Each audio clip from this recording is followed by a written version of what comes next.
is Vera. Just finished binge reading this whole story. How do I put it? I've read no less than 100 rebirth revenge stories, but ones that make me slam the table in applause? This one's definitely in the top 3. You know what hit me hardest? It is not some earth-shattering plot twist.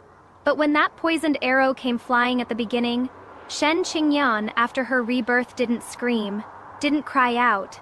She just sat there quietly on her horse, coldly watching the back of her husband as he threw himself toward another woman. That moment, I literally got goosebumps. A woman going from, "Please save me," to, "I don't need you anymore." What lies in between is an entire life. All right, no more spoilers.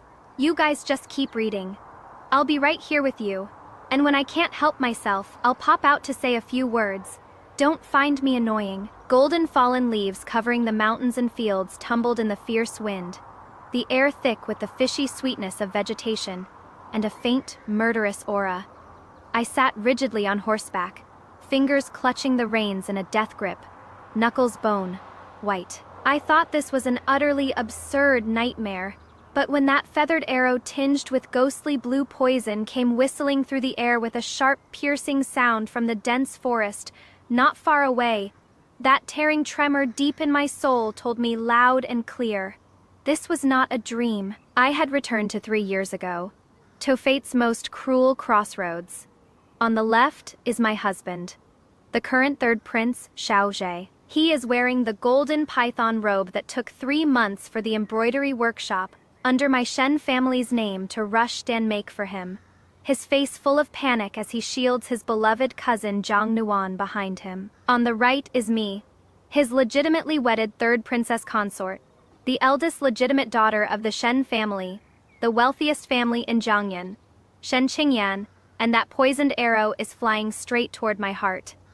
In my previous life, it was the same scene. Back then, assassins struck suddenly, and chaos erupted. Xiaoji chose Zhang Nuan without hesitation, holding that woman who was as delicate as a dodder flower tightly in his arms, even using his own body to build a human wall for her. As for me, I was completely abandoned by him in the dangerous vacuum zone. At that time, I was scared out of my wits, calling his name at the top of my lungs. "Your Highness, save me." I couldn't believe that the man who knelt at the Shen family's gate for 3 days and nights, swearing to heaven that he'd give me one life, one lifetime, one partner, would abandon me like trash at a life Zan or Zan death moment. But he didn't turn back. In the end, it was the head guard I brought from the Shen family, who blocked that poisoned arrow with his flesh and blood, dying on the spot. Although I survived, I became a laughingstock among the noble lady circles in the entire capital. After returning to the residence, I cried bitterly over this matter, smashed things, and questioned him, only to be met with Xiaowei's increasingly cold disgust, and Zhang Nuan's extremely hypocritical White Lotus act of "if elder sister cannot tolerate me, I will go to the nunnery to cultivate myself in peace." Later on, in order to completely seize my Shen family's dowry that could rival a nation's wealth, they joined hands to bribe the maidservants around me, slandering me as having improper conduct and being involved with other men. A cup of poisoned wine ended my laughable and tragic life. In the final moment before closing my eyes, I collapsed in the cold woodshed, and through my blurred vision, I saw the Grand General Gu Changfeng, who had always been at political odds with Xiao Weikik, open the gates of the prince's residence, like a god of death. He rushed in recklessly, holding my gradually cooling body, and let out a heart-wrenching roar of grief. That war god who commanded respect throughout the land actually had reddened eyes beside me, his hair turning white overnight. So it turned out that in this world, there was actually someone who felt heartache for me. Whoosh! The sharp, whistling sound of the poisoned arrow approaching suddenly pulled my thoughts back to reality. Now, given another chance. I didn't scream in terror like I did in my previous life, nor did I cry out while reaching my hand toward Xiaowei. I just sat there quietly on horseback, my spine straight as a rod, coldly watching Xiaowei, watching the undisguised anxiety on his face, watching his resolute figure as he lunged toward Jing Nuan, watching as he left his back completely exposed to me. He still didn't choose me. Even if we could redo this 10,000 times, faced with interests and favoritism, Aishen Qingyan would forever be the bargaining chip he abandons. Fine then. A heart this cheap, Aishen Qingyan, don't want it anymore. Just as that poisoned arrow was only inches away from my heart, the instant I prepared to dodge to the side. Clang! Another arrow faster and more vicious, carrying the force of 1,000 pounds. A heavy iron arrow came whistling from the hillside behind, and to the side like a thunderbolt striking down, hitting the arrowhead of that poisoned arrow with perfect precision. With a loud clang, sparks flew everywhere. The poisoned arrow was instantly split in half by the tremendous impact force, falling powerlessly beneath my horse's hooves. I sharply turned my head, looking in the direction from which the arrow had come. On the vast and misty hills not far away, a man clad in dark gold armor, riding a snowed and treading black steed, was slowly lowering the hard bow in his hands that required 100 pounds of arm strength to draw. The general who protects the nation, Gu Chengfeng. The autumn wind lifted his crimson cloak, and his eyes, as deep and cold as winter stars, pierced through the chaotic crowd and locked firmly onto me. In that gaze, there was none of the madness and despair from when I died in my previous life, but instead carried a kind of restrained tenderness and care that I only understood right before my death in that past life. At this moment, the Imperial Guards finally arrived and shot the assassins dead with arrows. The crisis was resolved. Xiao Ji comforted the trembling Zhang Nuan in his arms, then turned around holding his sword that hadn't been stained with a single drop of blood. When he saw the broken arrow that had fallen at my feet, his expression changed. He strode toward me, his handsome face showing 3 parts fake concern and 7 parts impatience, ready to deal with my hysterical crying and fussing. Qingyan, you're not hurt, are you? It was too chaotic just now. This prince, he thought I would act like I always did. That no matter how greatly wronged I felt, as long as he coaxed me a little, I would throw myself into his arms with reddened eyes. He had even prepared himself to be grabbed by the sleeve and questioned in public, his brows already slightly furrowed, but I didn't. I dismounted from the horse, my movements swift and elegant. I calmly brushed away the non-existent dust from my brocade dress, not even sparing him a single extra glance. I turned around to face the direction where Gu Chengfeng was, placed my hands together, bent my knees slightly, and performed an extremely proper and dignified bow. A cold voice echoed across the silent hunting grounds. Your concubine Shen Qingyan, thank General Gu for saving my life. For this grace and virtue, the Shen family will surely repay you generously. The entire Cham fell deathly silent. Everyone thought the third prince's consort would lose her composure on the spot out of jealousy, but they never expected me to be this calm, even going so far as to thank another man in front of my own husband. Gu Chengfeng nodded slightly on horseback, looked at me deeply, then turned his horse around and led the light cavalry guards to hunt down the remaining assassins, leaving everyone only with a stern, retreating figure. As for Xiaoju, all the comforting and perfunctory words he had prepared were now stuck firmly in his throat. His hand, extended in midair, froze stiffly, his face full of astonishment, confusion, and a kind of masculine shame at having his territory violated. In the carriage back to the prince's manor, the atmosphere was so oppressive, it felt frozen. This luxurious carriage, crafted from golden Nanmu wood and lined with pure white Persian carpet, was one of the items the Shen family had given as part of my dowry. But at this moment, sitting inside it, Xiao Jie felt uncomfortable all over. Shen Qingyan, what exactly did you mean by your behavior at the hunting grounds today? Xiao Jie finally couldn't hold back and spoke up, his voice suppressing anger, as if my calm attitude just now was a great provocation to him. In front of so many court officials and imperial guards, you ignored your own husband to thank an outsider man. Where does that leave this prince's face? I leaned against the soft pillow, playing with a priceless East Sea luminous pearl in my hand, not even lifting my eyelids. Your Highness's words are truly interesting. Just now that poisoned arrow was only 3 inches from my heart. If not for General Gu's intervention, I would already be a corpse by now.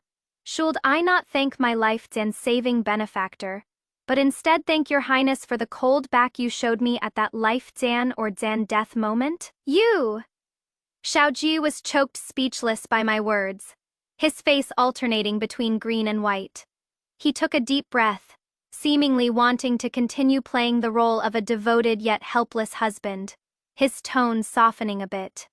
This prince knows you're angry and blaming me, but the situation was urgent at the time. The assassin came suddenly, and New Honor has had a heart condition since childhood. Her body is weak. I was closer to her, so I instinctively protected her. Your Highness has forgotten that this prince consort caught a cold some days ago, and also attended today's banquet while ill. I coldly interrupted him. How can this be the same? Xiaoju panicked. You have the Shen family's secret guards protecting you, but New Honor only has this king. Qingyan, you're usually so magnanimous and understanding. Why are you acting like those petty jealous shrews from the marketplace today? Hearing these words that once pierced my heart to the core in my last life, but now only made me feel nauseous. I finally turned my head to face him directly. Your Highness need not explain.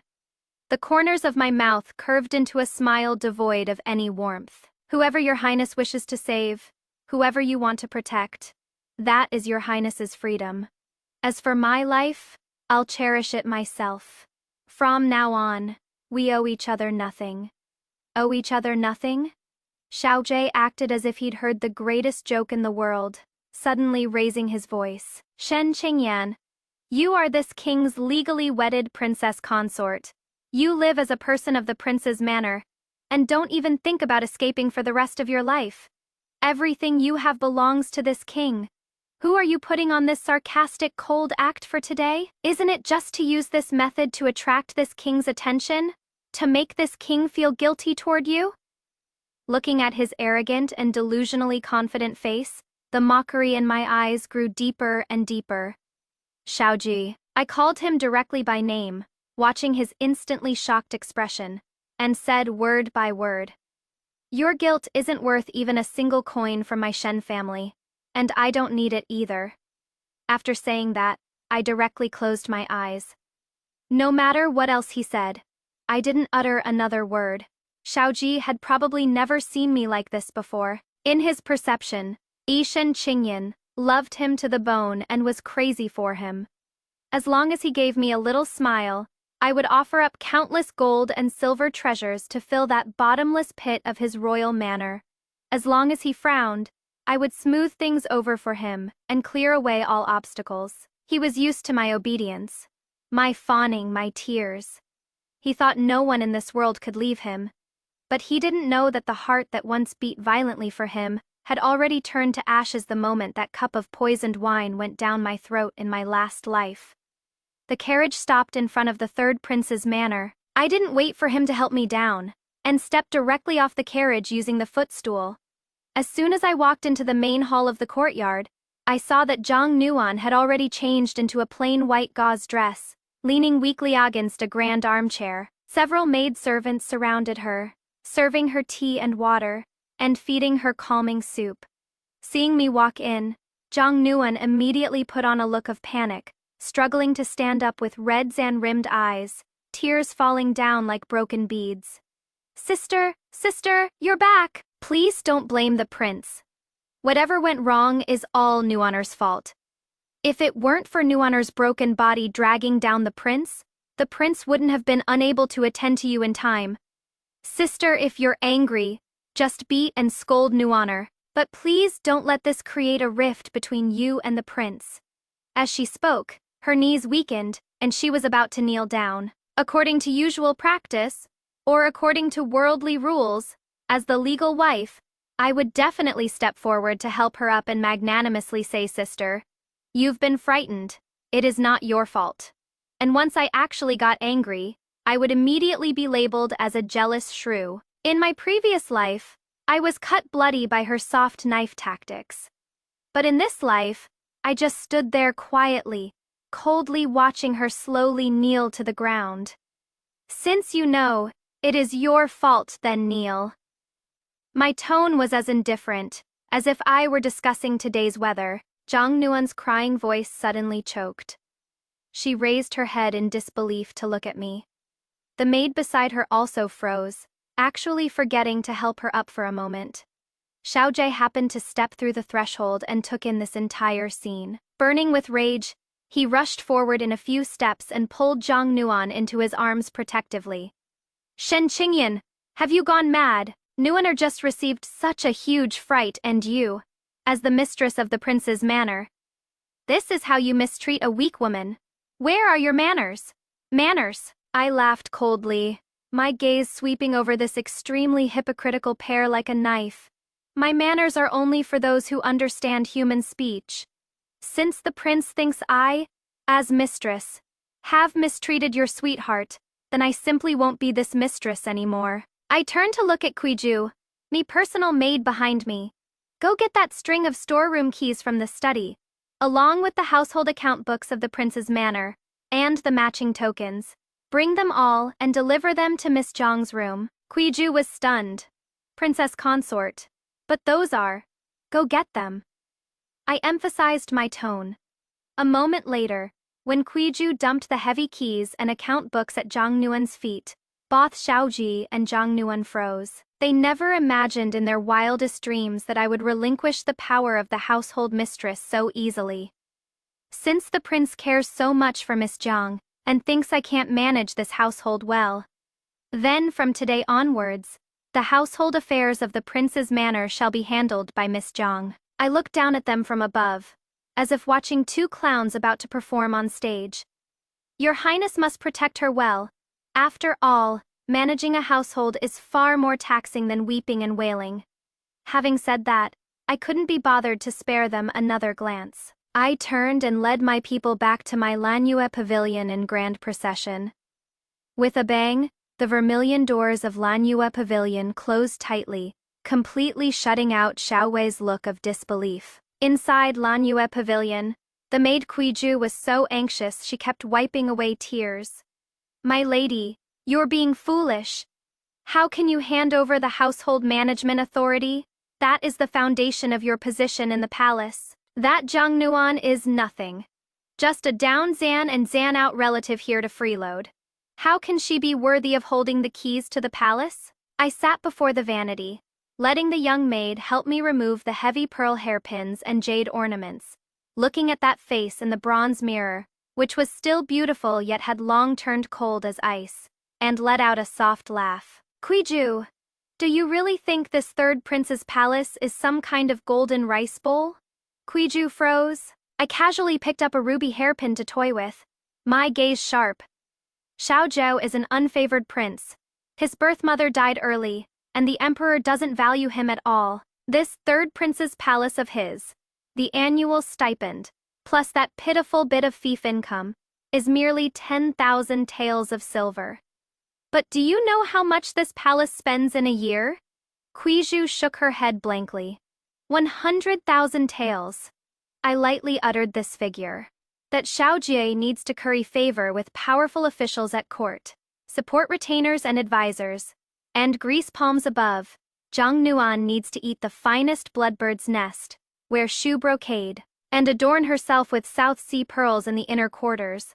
This massive deficit of 90,000 taels in between. Do you think it fell from the sky? Kuiju gasped sharply, suddenly realizing. It is subsidized from your dowry? That is right, I sneered. My Shen family is the #1 imperial merchant in Jiangyan. When I got married, father nearly emptied half of the Shen family's liquid assets to give me face. 120 Zan 8 carriers of dowry, besides countless gold, silver, and jewels. There were also the 30 Zan 6 most profitable shops in the capital, 8 fertile estates in the suburbs, and dividend rights to 3 shipping routes in Jiangyan. Xiaojie got used to it. He got used to having an endless stream of silver at his fingertips, so used to it that he even thought that money was originally his own property. Now, I've handed that mess over to Zhang Nuan. I want to see just how long this pair of true lovers can survive on thin air in this hollow shell of a prince's manor without my dowry to fill the gaps. The next morning, I immediately summoned all the stewards and managers of my dowry estates and shops. They were all housed and born servants of the Shen family, recognizing only me, Shen Qingyan, as their master. I sat in the main seat, set down my teacup heavily on the table, and laid down my first irons and blooded decree after my rebirth. Passed down my order. From today on, all profits from the shops under my name, and all produce from the estates, shall no longer go into the third prince's manor's public accounts. Every single coin shall be deposited in full into my Shen family's own Wanbao bank. Also inventory the Lanyue pavilion and the prince's manor treasury. Everything that was on the original dowry list. Even a golden silk vine broom used for sweeping. As long as it bears my Shen family's mark. Seal it all up. Without my personal authorization, no one is permitted to touch even a fraction of it. Finally, go to the kitchen and the stables. All 6 famous chefs from Jiangnan that the Shen family paid to hire, as well as the grooms specifically for tending horses, settle their wages and bring them all back to the Shen family's merchant house. Although the stewards were surprised by my sudden change in attitude, their keen instincts as merchants made them immediately sense the shift in the wind. They responded in unison and swiftly carried out the orders with efficiency. Within 3 days, the third prince's manor, having lost its financial lifeline, was like a pond drained of water, completely exposing its shriveled true state. The dire situation was like resounding slaps across the faces of Xiao Wei and Jiang Nuan. The first to collapse was Jiang Nuan, who had just taken over the household management and was dreaming of being the lady of the house. On the 4th day after the transfer of authority, Jiang Nuan, wanting to establish her prestige among the noble ladies of the capital, boldly decided to host an extravagant chrysanthemum appreciation poetry gathering at the manor. She took the shopping list she had prepared and went to the accounting office with her nose in the air to withdraw 3,000 taels of silver. Old Liu from the accounting office was a scrawny old man. He flipped through the account book that was cleaner than his face, spread his hands, and said with a smile that didn't reach his eyes, "Miss Jiang, the premium crab roe, aged Huadiao wine, and that green peony aired and shipped from Luoyang on your list. This old fool really can't do anything about it." Jiang Nuan's willow brows shot up. "What, the princess consort already gave me the authorization token? And you, a mere servant, dare to defy orders? Go withdraw silver from the treasury." Old Liu sighed. "Miss, you don't know. The silver in the manor's public accounts was just used yesterday to pay the monthly stipends to the advisors around His Highness. No, in the accounts, there is only 320 wen left. Forget buying peonies, even buying 2 caddies of pork would be a stretch." Jiang Nuan felt like she'd been struck by lightning. Impossible before. When the princess consort held banquets, she could easily withdraw tens of thousands of taels. Isn't the treasury still full of all those gold and silver vessels? Old Liu shook his head and pointed at the glaring seal on the treasury door. 9 and 9% of everything in the treasury is the princess consort's personal dowry. Yesterday, the princess consort gave word that all Shen family assets are to be sealed. Whoever dares touch them will be reported to the authorities and charged with misappropriation of the mistress's dowry. Miss, even a clever housewife can't cook without rice. You'd better go back. Without money, the poetry gathering naturally became a pipe dream. But this was merely the beginning. Right after that, the 2 prize sweating blood horses that Xiao Jie was most proud of started kicking the stable doors from hunger because their supply of premium fodder had been cut off. The grain shop that previously supplied them was my Shen family's business, and now they were handling things strictly by the book. No credit whatsoever. Even the kitchen's food quality took a nosedive. Gone were the famous chefs from Jiangnan, replaced by the rough kitchen maids originally in the manor. Gone were the fresh seafood flown in daily, and the delicacies on the table turned overnight into boiled radish and stirred-in fried cabbage. Jiang Nuan, wearing that old dress that had turned slightly white from being washed too many times, could no longer maintain her facade of gentle virtuousness. She ran tearfully to the study with a bowl of watery soup to complain to Xiao Wei. "Your Highness, look at what we're eating now.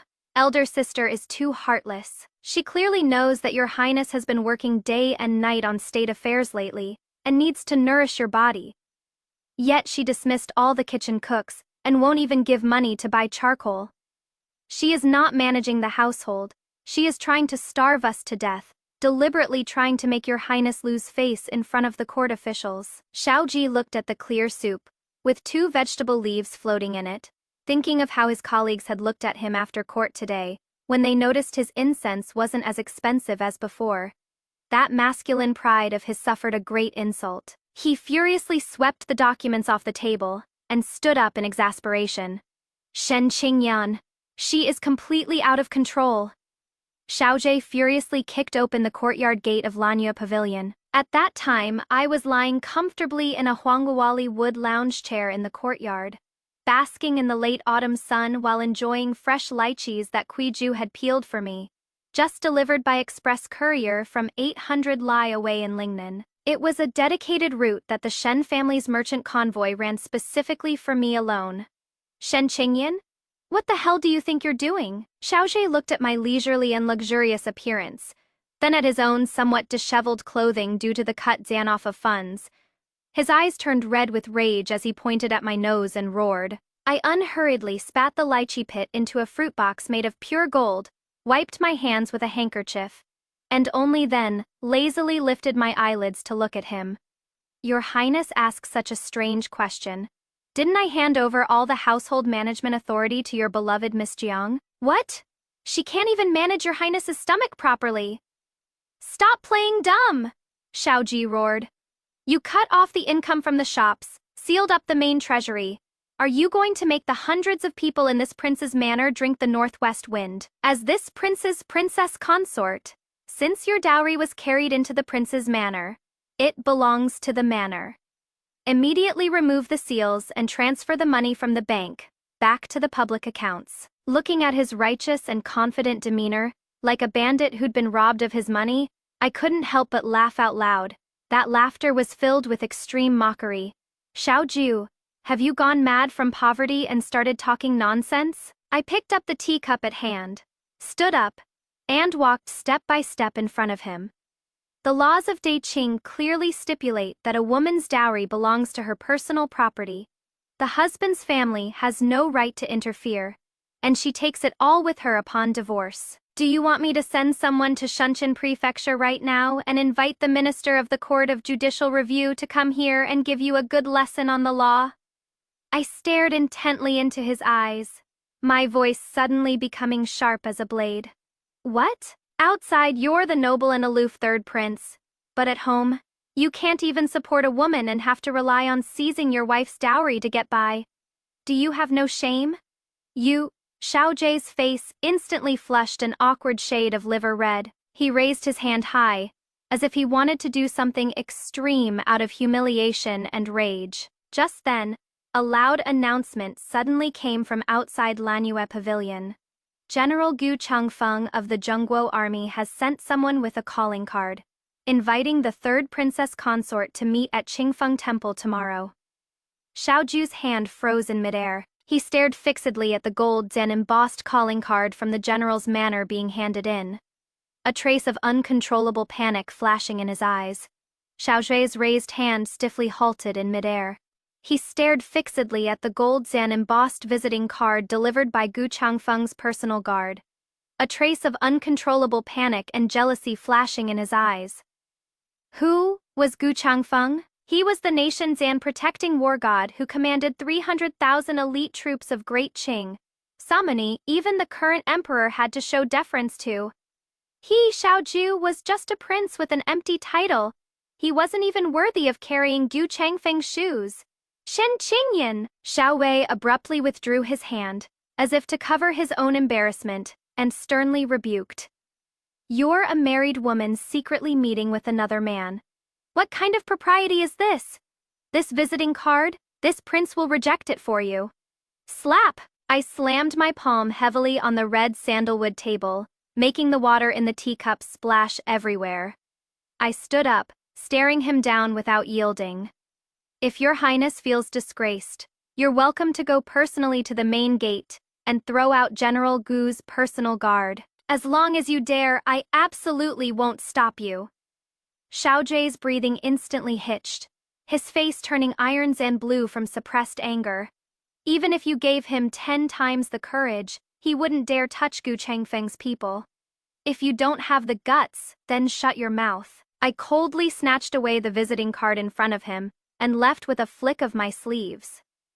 The rules of this third prince manor can confine those daughter flowers who depend on men to survive, but they can't confine me, Shen Qingyan. Your Highness should worry more about whether the kitchen can serve up a bowl of soup with any oil in it for tomorrow's breakfast. The next morning, Qingfeng Temple in the suburbs of the capital. The autumn air is crisp and refreshing, with red leaves covering the mountains like fire. I didn't deliberately dress up, just wore a simple and elegant cyan brocade outfit. With Kuizhu and 2 hidden guards, I walked along the bluestone path to Linyuan Pavilion behind the Taoist temple. Inside the pavilion, Gu Changfeng was standing with his back to me, hands clasped behind him. Today he wasn't wearing that terrifying black iron-heavy armor, but had changed into a dark grayish Dan blue patterned regular robe. Broad shoulders, narrow waist, his posture upright like a pine tree. Hearing footsteps, he turned around, and that face as stern as if carved by knife and axe, miraculously softened a bit the moment he saw me. Princess consort, I apologize for the presumptuous invitation. Please forgive me. He nodded slightly, his voice deep and mellow, like strong liquor fermented in aged cellars. General, you're too kind. I entered the pavilion and sat down by the stone table. Gu Changfeng personally poured me a cup of hot tea. Those hands covered in calluses, accustomed to gripping blades and fighting desperately on battlefields, no performing the refined task of brewing tea. There was a strange sense of contrast. He didn't beat around the bush. His jets and black eyes looked straight at me as he got right to the point. That day at the hunting grounds, that arrow was only 3 inches away from you. With your archery and riding skills learned from the Shen family's guards since childhood, you could have easily dodged it. Princess consort, why didn't you dodge? My hand holding the teacup paused slightly as I raised my eyes to meet his gaze. I never knew that this seemingly rough man had such meticulous and delicate thoughts. He not only saw through my intentions, but had even investigated my background. If I hadn't dodged, that arrow would have hit me. Everyone in the world would have seen clearly how the mighty third prince, at a life Zan or Zan death moment, watched his lawful wife die for the sake of a concubine. I put down the teacup, the corners of my mouth curling into a self-Zan mocking yet cold arc. I not only want him to be utterly disgraced, but I also want to sever my last trace of soft Dan-heartedness. If you don't put yourself in a desperate situation, how can you be reborn? After hearing this, Gu Changfeng didn't find me calculating or cold Dan-hearted at all. Instead, he suddenly laughed softly. That laughter was filled with undisguised admiration. Well said, if you don't put yourself in a desperate situation, how can you be reborn? Du Changfeng restrained his laughter, his expression becoming extremely serious. Shen Qingyan, a piece of trash like Xiaojie with his short Zan-sighted vision, only knowing how to find his sense of existence among the women in his inner quarters. He is not worthy of you. He suddenly pulled out a sheepskin map from his sleeve and spread it on the stone table. On it was clearly a map of the border between the northern territory of the Great Qing dynasty and the enemy nation. I don't understand all those roundabout ways of testing people. I'm here today because I want to make a deal with you. Gu Changfeng pointed at a red line on the map. The northern border is bitterly cold, and the military funds allocated by the court get skimmed layer by layer. By the time it reaches the soldiers, less than 10% remains. I need your Shen family's grain routes and shops spread across the country to secretly establish a supply line directly to the northern border for me. I looked at him in shock. This was an enormous trust, entrusting his life and fortune to me. In exchange, Gu Changfeng stared at me with burning eyes. I, Gu Changfeng, along with the 300,000 iron cavalry of the northern garrison behind me, will be your strongest backing, Shen Qingyan. If you want to leave the prince's manor, I'll help you. If you want to bring down Xiaojie, I'll support you. In this great Qing dynasty, whoever dares to covet your Shen family's assets will have to go through me. Gu Changfeng, in that moment, I heard my own heartbeat like thundering drums. In my past life and this life, everyone only stared at my money. They thought I reeked of copper, thought that I, as a merchant's daughter, had married above my station into the royal family. Only the man before me, he didn't clip my wings to make me serve my husband and teach children. Instead, he spread out the map of the realm before me, inviting me to become his comrade, Zan in Zan arms fighting alongside him. This is what it truly means to be equally matched. Good. I stretched out my hand and pressed my private seal on a blank contract, my eyes bright as stars. Since the general dares to make such a big bet, Shen Qingyan can naturally take it. This deal is done. Gu Changfeng looked at the bright red ink pad I had pressed down, a burning flame seeming to ignite in the depths of his eyes. He looked at me deeply, then solemnly put away the contract. On the way back from Qingfeng Temple, my carriage moved very steadily. I knew that the vast net of revenge had been completely spread out, and at this time, the third prince's manor had already completely fallen into dire straits. Ever since I cut off the household funds, in less than half a month, the prince's manor had become like a drafty, dilapidated temple. The autumn wind blew desolately. Zhang Nuan's room couldn't even afford to burn quality silver and bone charcoal anymore, and could only burn inferior black charcoal, which made her cough all day long. That sickly appearance she had originally put on had now become a real illness. Xiaojui's days were even worse. He already needed to grease palms at court. In the past, during festivals and holidays, what he gave to his superiors and colleagues were premium antiques and rare calligraphy paintings from the Shen family's shops. Now unable to produce presentable gifts, his status at court plummeted. Not only was he mocked by the crown prince's faction, even those fair Zanweather courtiers began to avoid him like the plague. To maintain that pitiful dignity, and to buy expensive bird's nests to nourish Zhang Nuan's health, Xiaoji finally made that fatal move. Sister, the prince has been so worried lately that his hair has turned white. As his wife, how can you be so heartless? On this day, Zhang Nuan surprisingly came to Lanyue Pavilion.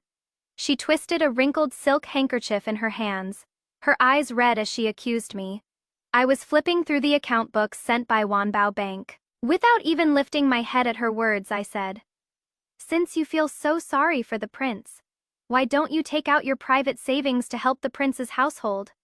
I remember that lacy gold phoenix hairpin on your head is worth 2,000 taels of silver." Zhang Nuan's expression stiffened. She instinctively covered the hairpin on her head and stammered. That is a token of love the prince gave me. How could I sell it? Then shut up and get out. Don't put on this lovey-dovey act in front of me. It is disgusting to watch. I coldly issued the order to leave. Zhang Nuan bit her teeth, stomped her feet resentfully, and turned to leave. But I knew she had run out of options. Sure enough, that very afternoon, the shopkeeper of Wanbao Pawn shop under the Shen family sent someone through the back door with a message for me. "Master, that Miss Jiang brought a maid and sneakily went to our pawn shop, wanting to permanently pawn a batch of jewelry and paintings." I let out a cold laugh. Go tell the manager to give her a good reception. Remember, don't reveal our identity. Just handle it according to the industry rules. Half a shikan later, inside Wanbao Pawn Shop, Zhang Nuan, wearing a veil, pushed a bundle onto the counter, forcing herself to maintain a haughty air. "Manager, I want to dead pawn all these items. These are all imperial items bestowed by the palace, and famous paintings from Zhangnan masters. Anything less than 10,000 taels, I won't pawn. The manager was a shrewd person. He put on his spectacles, picked up the items from the bundle, and casually examined them a couple of times. Then suddenly let out an undisguised scoff. "Miss, are you here to make a fool of this old man?" The manager shoved the bundle back. "This so Dan called famous painting. The paper is new, the ink hasn't even dried yet. It is clearly a fake from Panjayuan, worth 10 taels of silver. As for this jewelry, Tetsuke checked in a layer of gold foil on the outside, all copper inside. Do you really think our Wanbao pawn shop is a junk collection center?" Zhang Nuan was thunderstruck. Her face instantly turned deathly pale. "No, impossible. These were all bestowed to me by the prince. That is between you and the prince. We only recognize goods here, not people." The shopkeeper looked Zhang Nuan up and down, his gaze landing on her old clothes, his eyes full of disdain. "Miss, if you're really short on cash, turn left when you leave, and there is a stall that buys old clothes. That fabric you're wearing may be old, but after a wash it could still fetch you a few dozen wen." "You, how dare you?" Zhang Nuan, publicly humiliated, trembled with anger, tears welling up in her eyes. She grabbed her bundle and fled in embarrassment. She ran back to the prince's manor and threw herself crying into Xiaowe's arms, recounting the grievances she suffered at the pawn shop with added embellishments. Xiaojie looked at that pile of fakes, his face alternating between shades of green and white. Those were indeed items he had previously had servants buy from street stalls, as Haidian quality knockoffs to fool Zhang Nuan. After all, in the past, all his real gold and silver had been spent on court matters. As long as he could placate the woman, it was enough. He never expected that, now it would become the very knife that punctured his dignity. Just as Xiaowei was being driven nearly mad by money troubles, a deadly bait was delivered right to him. A vice minister from the Ministry of War secretly sought out Xiaojie. "Third Highness, the situation at court is complicated now, and the second prince is pressing harder at every step. This official has just received an allocation of 10 taels of silver for military procurement. If your highness could do us a favor and award this procurement contract to the Liu family trading company in Jiangnan, there would be wuxir, taels in service fees delivered to your highness's residence immediately." This vice minister had actually already secretly pledged allegiance to the second prince, and that so Dan called Liu family trading company was nothing but an empty shell. This was a death trap I had specifically set up for Xiaoji, using the Shen family's intelligence network in alliance with the second prince. In my previous life, Xiao Zhou had been extremely cautious, but in this life, after I cut off his funds for several months, Xiao Zhe, accustomed to a life of luxury and desperately eager to make a comeback at court. The moment he saw the banknote for wuxi, taels of silver, his eyes instantly filled with greedy bloodshot veins. He needed money so badly. He needed money to grease palms, needed money to silence Zhang Nuan's complaints, and even more so needed money to prove to me that he, Xiaojue, could still wield great power without the Shen family's money. "Good! This prince will seal it!" With trembling hands, Xiaojie heavily stamped his personal seal on the secret letter of illicit dealings and the ledger of misappropriated military funds. He thought he had grabbed onto a lifeline. Little did he know, this was actually a death warrant sending him straight to hell. On the day he got the money, he held an extremely lavish banquet at the prince's mansion, even hiring a theater troupe to perform in the back courtyard, as if wanting to vent all the frustration from the past few months. Zhang Nuan also changed into newly bought fine clothes, snuggling beside him. The two chatted and laughed, even deliberately sending a maid to Lanyue Pavilion to show off. "Princess consort.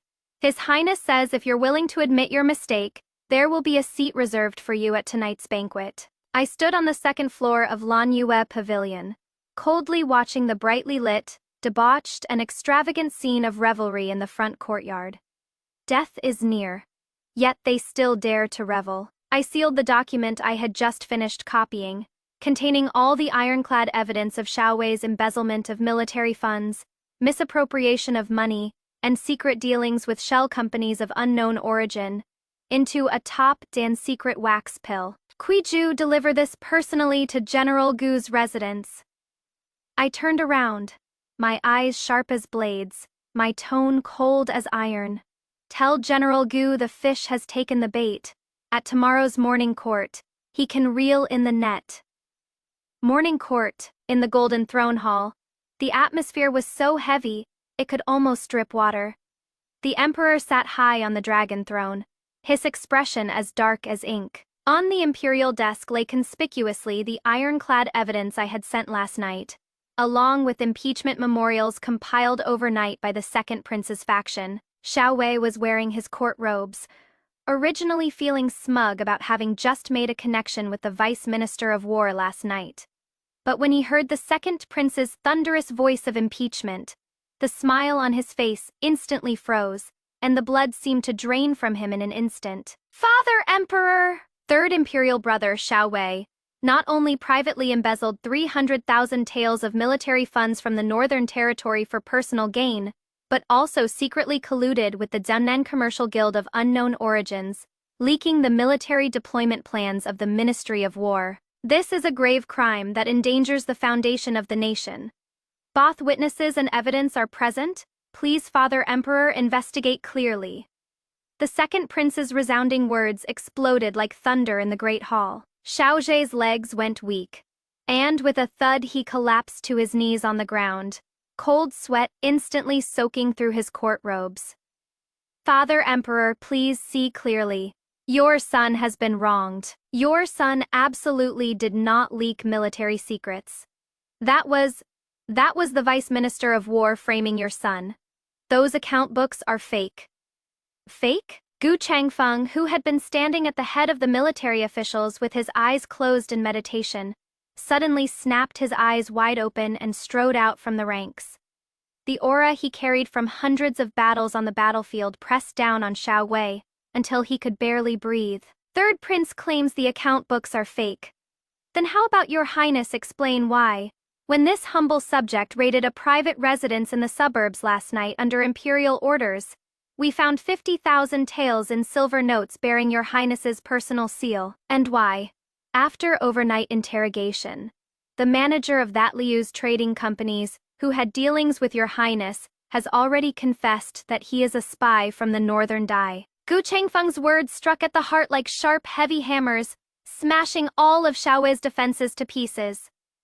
The personal seal on those 50,000 taels in silver notes could not be forged. The emperor trembled with rage and violently hurled the inkstone from his desk. Black ink splattered all over Xiao Zhe's face. Treacherous son! How did I give birth to such a greedy, disloyal, and unfilial wretch like you? For a mere 50,000 taels of silver, you dared to trade the lives of 300,000 border defense soldiers. Guards strip Xiao Zhe of his princely title, remove his court robes, immediately confine him to the third prince's manor, and await trial by the 3 judicial offices. Father Emperor, spare my life! Xiao Zhu, like a puppet with its spine removed, was dragged out of the Golden Throne Hall by 2 fierce imperial guards. His piercing cries echoed for a long time over the solemn palace. An hour later, 300 fully armed imperial guards surrounded the third prince's manor in layer upon layer, sealing it tight. The once bustling royal manor instantly turned into an inescapable cage. When Xiaoji was thrown back into the manor's courtyard like garbage, he completely broke down. His hair was disheveled, and his once luxurious python and embroidered robe was torn to shreds. Jiang Nuan was so scared she hid behind a pillar, trembling, not even daring to approach him. Just then, the courtyard gate of Lanyu Pavilion slowly opened from the inside. I wore a strikingly bright red brocade gown, with phoenixes about to take flight embroidered in gold thread on the hem. Without looking at Xiao Wei collapsed on the ground, I directed the Shen family servants to carry out boxes of sealed dowry items, preparing to load them onto carts. Seeing me, a morbid glimmer of hope suddenly erupted in Xiao Wei's murky eyes. Like a drowning man grasping at driftwood, he crawled toward me using both hands and feet, desperately trying to grab hold of my dress hem. Qingyan, save me! He wept bitterly, snot and tears mixing together. Where was even half a trace of a prince's dignity left? The Shen family has money. The Shen family's wealth rivals the nation. Take the money to grease palms at the court of judicial review. To beg Father Emperor, as long as you're willing to save me, I'll listen to you in everything from now on. I swear, you're the only one in my heart. I love you.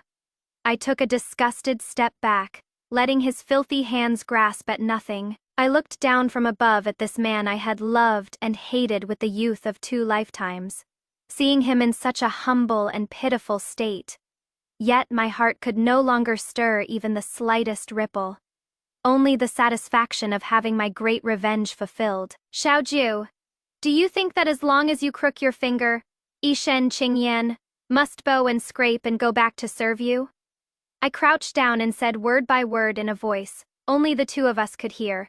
Who do you think found those account books? Who do you think set up the connection for that death trap with the Vice Minister of War? How do you think General Gu happened to raid your private residence so coincidentally last night? Xiao Jie's crying stopped abruptly. He suddenly lifted his head, eyes fixed deadly on me, his eyeballs bulging from extreme shock and fear, as if seeing an evil ghost crawling out from hell. It was you? It was you. You heartless woman. His eyes nearly split with rage as he roared and lunged forward trying to grab me. You dare plot against the imperial family. I will expose you before Father Emperor. I swiftly raised my hand to block him and pushed him down to the ground. With this push, I used all the strength in my body, directly flipping him over onto the ground in utter disarray. Plot against the imperial family? You colluding with the Northern Dai embezzling military funds? That is the crime punishable by death. I stood up, took out a divorce agreement I had prepared long ago from my sleeve, and threw it at his face like tossing garbage. Sign it. This is your last chance to end things with dignity. Otherwise, the interrogation at the Court of Judicial Review will destroy you completely. Xiaoji looked at the divorce agreement on the ground in despair. He finally understood that he had lost completely. He had lost power, lost dignity, and personally threw away the woman who had once been the only one willing to love him with her life. At the moment when he tremblingly signed his name and pressed his fingerprint, I turned around facing the piercing yet refreshing wind of late autumn, and strode out of this cage that had imprisoned me for 2 lifetimes. Outside the main gate, Gu Chengfeng sat on his warhorse, quietly waiting for me. He reached out his hand toward me, sunlight falling on his black armor, reflecting a brilliant radiance. Boss Shen, pleasure doing business with you. Let's walk the road ahead together. Did you all notice?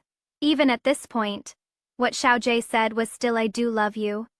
Note, he didn't say, I am sorry, didn't say I was wrong, but rather I love you so you have to save me. Right up until his death, he kept using love as a bargaining chip. And what about Gu Changfeng? He waited for her outside the door and said, Boss Shen, pleasure doing business with you. He called her Boss Shen, not Qingyan, not Madam. But Boss Shen, what he respected was her identity as an independent person, as the helm of a commercial empire. There was no possessiveness whatsoever in this form of address, only equality and respect. Moreover, the phrase the road ahead, we'll walk it together. Walk together is not, I'll lead you. It is side by side. The winter of the 13th year of Jianan came earlier than previous years, and was colder too. Heavy snow fell for 3 whole days and nights, wrapping the entire capital in a somber silver dan white. And at this moment, I was sitting in the hall of the Shen family's main branch, warmed by the finest underfloor heating, like a spring day. I wore a snow fox cloak worth a fortune, holding in my hands a military dispatch that Gu Changfeng had rushed over from the northern frontier, listening to more than a dozen shopkeepers below report this month's cash flow from Shanghai's across the entire country. Master, the first batch of winter clothes and provisions for the northern border has been safely delivered to the Northern Garrison Army's camp through our Shen family's secret trade route.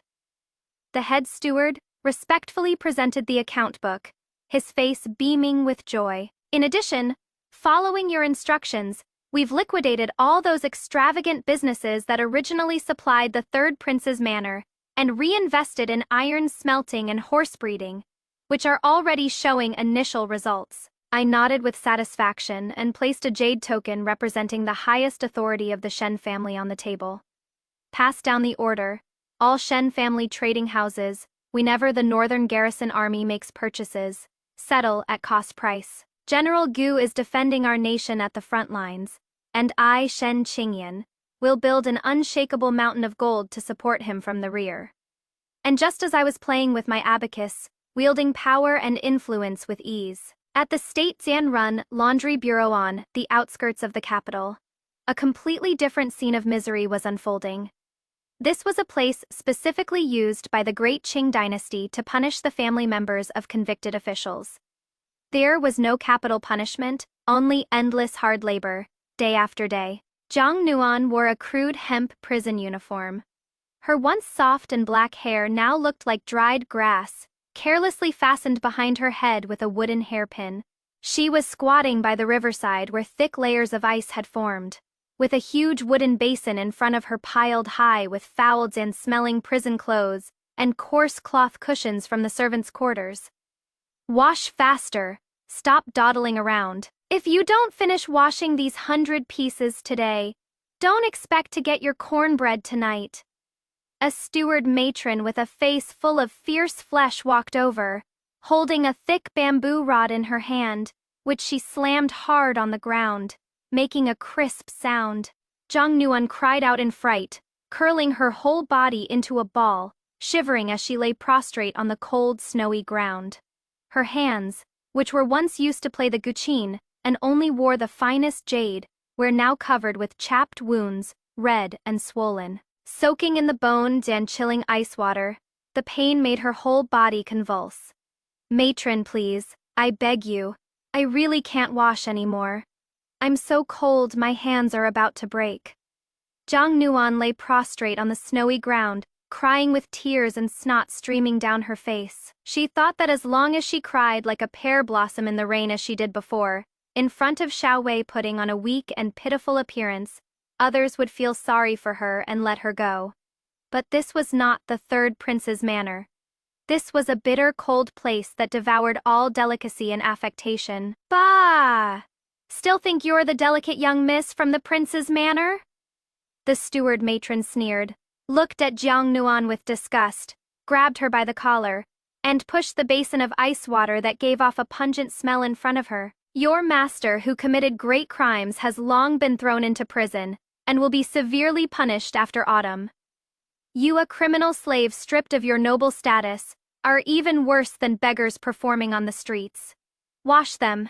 If you don't wash them clean, I'll make you regret it. Zhang Nuan was forced to plunge her frozen hands back into the icy water, holding the rough washing club, beating those heavy, dirty clothes, one strike at a time.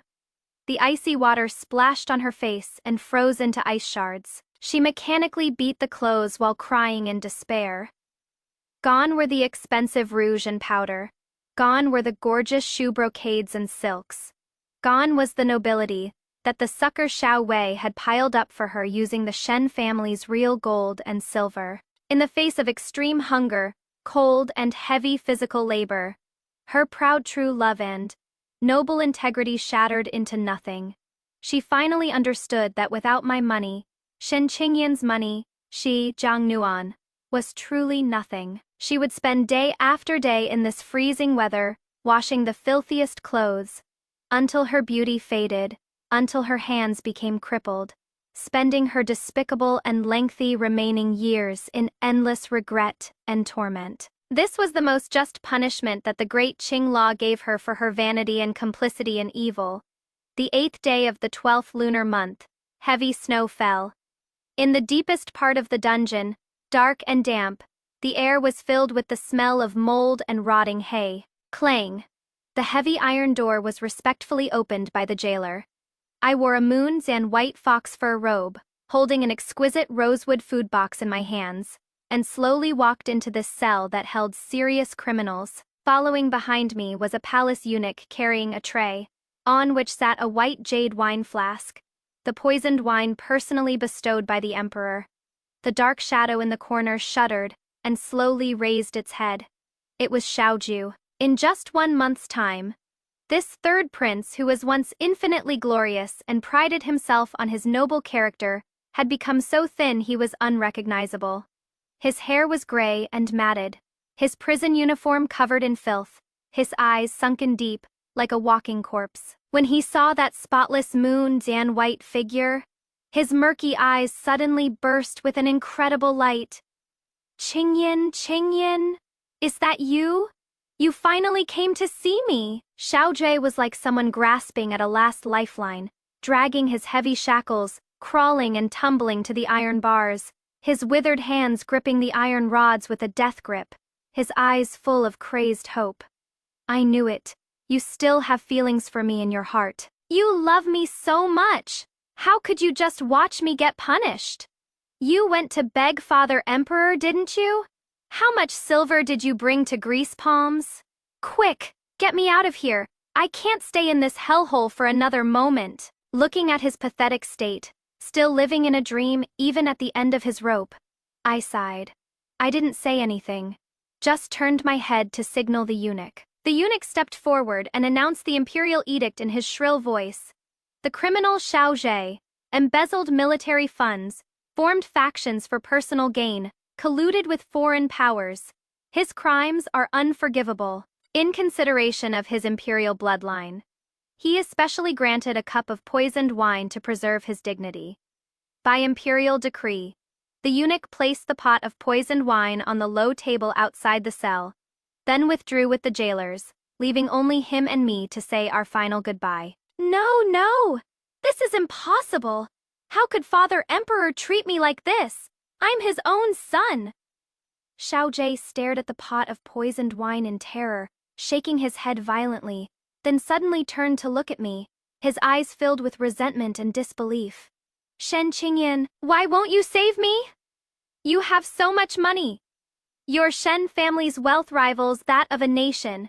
As long as you're willing to give up half your family fortune, Father Emperor would definitely spare my life.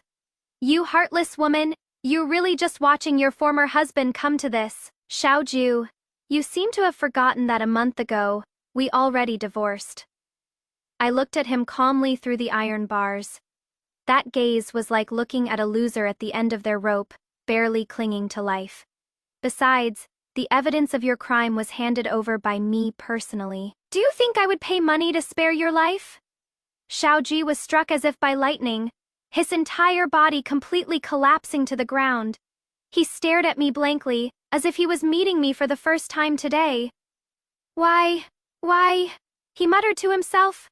You weren't like this before. Before, I only had to frown slightly, and you would present the best things in the world to me.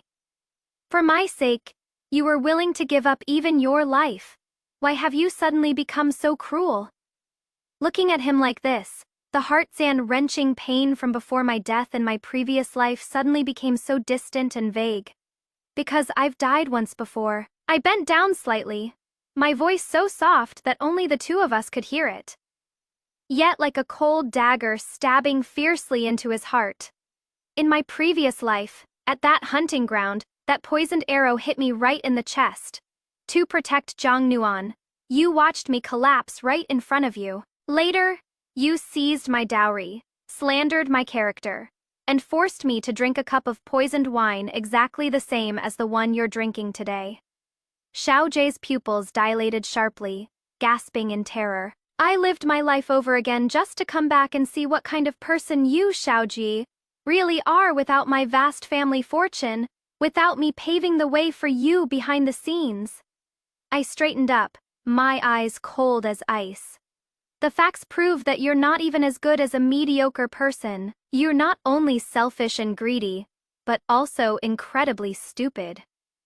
Xiaojie's whole body began to tremble violently. Whether from fear or from extreme regret, it was hard to tell. If what she said was true, if in the previous life she really loved him that much, even died for him once, then what kind of woman had he destroyed with his own hands?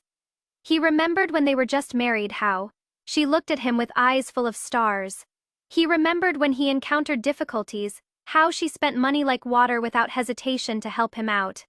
He remembered that in this cold palace, only she truly treated him as a husband with respect and love. But, for his own ridiculous pride, for Jiang Nuan's few insincere, flattering words, he trampled the only genuine heart in this world under his feet with his own hands. Qingyan, I was wrong. I was truly wrong. Xiaojie suddenly burst into tears. He desperately pressed his forehead against the cold iron bars, tears flowing freely down his haggard face. I don't want Jiang Nuan anymore. I only care about you, Qingyan. If there is a next life, I'll definitely treat you well. I'll be your servant, your slave. He reached his hand through the bars, trying to touch the hem of my skirt. Like a beggar humbled to the dust, I retreated a step in disgust. In your next life, you'd better repent properly, and think about those soldiers who froze to death at the frontier because you embezzled their military funds. I picked up the food box and took one last look at him. Time's up, third prince, off you go. I turned around and walked out of the dark prison without any attachment. The moment I stepped out of the prison door, the sound of a heavy object hitting the ground came from behind, followed by a shrill and desperate wail filled with extreme regret. That sound echoed in the wind and snow, but it could no longer stir even the slightest ripple in my heart. The Heartless One's performance ends here. Actually, many rebirth story female leads won't tell the villain about their rebirth, but our Qingyan deliberately said it. Why? Because for someone this extremely selfish, letting him know that he originally could have possessed a gold mountain, a peerless partner who loved him wholeheartedly, but he personally destroyed it all himself. This extreme pain of regretting too late is the most fatal punishment. And my Shen Qingyan's vast world is only just beginning. In the 14th year of Jianan, a major event worthy of being recorded in history occurred in the Great Qing dynasty. General Zhen Guo Gu Chengfeng, leading 300,000 Zhenbei cavalry, crushed the main forces of the northern Dai at Flying Fox Valley, and successfully reclaimed the 3 northern provinces that had been lost for 10 years. This battle brought out the magnificent prestige that the Great Qing dynasty hadn't seen in 100 years. Behind this glorious victory, all the civil and military officials, and even the emperor himself, knew that the one who truly supported this battle for the nation's fate was a woman, Shen Qingyan. During this year, I didn't remarry. Nor did I settle for peace in Zhongyan. I personally took over all of the Shen family's businesses. I carried out drastic reforms on the Shen family's massive and bloated commercial empire. I cut off those extravagant industries that only served the pleasure of high officials and nobles, and invested massive amounts of capital into the national economy and people's livelihood. I established the Great Qing dynasty's largest logistics merchant fleet 4 Seas escort agency, opening up 18 trade routes from the Jiangnan water towns to the extremely bitter cold lands of the far north. At the front, Gu Chengfeng was fighting bloody battles, his horses trampling through enemy camps. At the rear, Shen Qingyan was deploying troops and strategizing. When the Zhenbei army lacked provisions, I stockpiled 1,000,000 dan of rice in Jiangnan and sent it continuously to the front lines through combined water and land transport. When the Zhenbei army lacked winter clothing, I bought up all the cotton spinning workshops in Jiangnan, working day and night, so that not a single one of the 300,000 soldiers suffered frostbite in the northern border where water froze instantly. I even used the Shen family's trade routes in the western regions to exchange silk and tea for 30,000 extremely precious Fergana horses for Gu Chengfeng. Gu Chengfeng and I, one controlled supreme military power in the court and on the battlefield, the other controlled the economic lifeline capable of affecting the foundation of the nation among the common people. We had no romantic moonlit dates or sweet nothings, only letters sent along with battle reports and account books. His letters were always brief, written in bold and vigorous strokes. The northern wind is bitterly cold. Enemy forces have retreated 100 miles. Had meet today. Sorely miss Jiangnan spring tea. My replies were equally straightforward. Spring tea has been sent with the third batch of provisions. Also enclosed, 100 bottles of wound medicine. General, don't fall on the battlefield. You still owe the Shen family 3 million taels in military expenses, and I'm counting on you to pay it back with interest. Neither of us depended on the other. This was a trust where we completely entrusted our backs to each other. A trust of life and death. It was a highly compatible bond between souls, an evenly matched comradeship and love. On the day the victory report reached the capital, the emperor was overjoyed. Not only did he ennoble Gu Changfeng as the prince who stands shoulder to shoulder, but he also, unprecedentedly, issued an imperial edict to me, a daughter of a merchant family. Shen Qingyan of noble character reaching the clouds, sacrificing family fortune to save the nation from crisis, truly a heroine among women of great Qing, hereby bestowed the imperial plaque number 1 merchant under heaven. Conferred the title of first-rank imperial lady, by imperial decree. When I knelt in the main hall of the Shen family and received that gleaming golden imperial edict, I knew that I had finally completely escaped the tragic fate of my previous life, one where I could only fight for favor and swallow my grievances within the inner chambers. I am no longer anyone's accessory. I am Shen Qingyan, the undisputed god of wealth of the great Qing dynasty, the queen who controls her own destiny. The 15th year of Jianan, spring blooms with warmth. The capital, its 10-mile-long street, deserted of people in every alley. Today is the day when the king of Zhenbei, Gu Changfeng, returns triumphantly to the capital. The common folk had crowded along both sides of the street early on, holding flowers and fruits in their hands, ready to welcome the war god in their hearts. As the deep sound of horns rang out, 3,000 black armor cavalry in orderly formation entered the city gates, like a black torrent of steel. Walking at the very front was Gu Changfeng, riding his dark steed Takshu Wuzhui. He wore brand new black Qilin soft armor, with a bright red cloak flapping loudly in the spring breeze. On that face carved as if by knife and axe, the coldness and killing intent from the battlefield had faded away, and in the depths of his profound eyes burned a raging fire called longing. He did not follow protocol by going to the imperial palace first to report. Under the shocked gazes of all the city's people, he turned his horse around and headed straight toward Juk Avenue, the most prosperous street in the capital. That was where the Shen family's main establishment was located. At this moment, I was wearing a bright red cloud Zan patterned outfit with golden thread, standing on the Shen family's 3-story glazed pavilion, quietly watching the man who descended like a god. Gu Changfeng reined in his steed downstairs. He dismounted, ignoring the gasps of the surrounding common people, and in front of everyone in the world, knelt on one knee before the Shen family's main gate. He carefully took out a sandalwood box from his chest, opened it, and inside lay quietly a priceless phoenix blood jade bracelet that represented the identity of the Giyu family's matriarch. He raised his head, looking up at me standing on the high pavilion, his voice deep and resonant, filled with unquestionable determination, spreading throughout the entire long street. Gu Changfeng, king of Zhenbei of the Great Qing, today offers half the kingdom as betrothal gift, and 300,000 cavalry as oath. I don't ask you to cook and make soup, don't ask you to be confined to the small space of the inner quarters. I only ask to stand with you side by side at the pinnacle of the imperial city. You control the world's wealth, and I protect your lifelong peace. Shen Qingyan, I've cherished you for 2 lifetimes. Will you marry me? At that moment, the entire capital seemed to fall silent. No tedious matchmaker's words, no oppressive women's precepts and training. This was a man who controlled the empire's highest military power, extending to a woman who controlled the empire's highest financial power, the most equal and most sincere alliance proposal. I looked at the undisguised affection and respect in his eyes, and suddenly my eyes welled up with tears. I've been waiting for this day for 2 lifetimes. In my previous life, for the sake of so Zan called love, I broke my own wings and ended up shattered to pieces.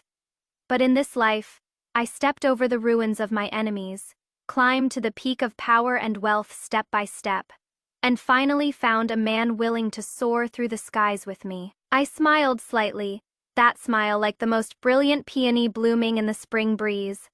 I didn't walk down the stairs, but instead leapt directly from the second floor terrace, my red dress blooming in mid-air like a magnificent cloud of fire. Gu Changfeng's pupils contracted.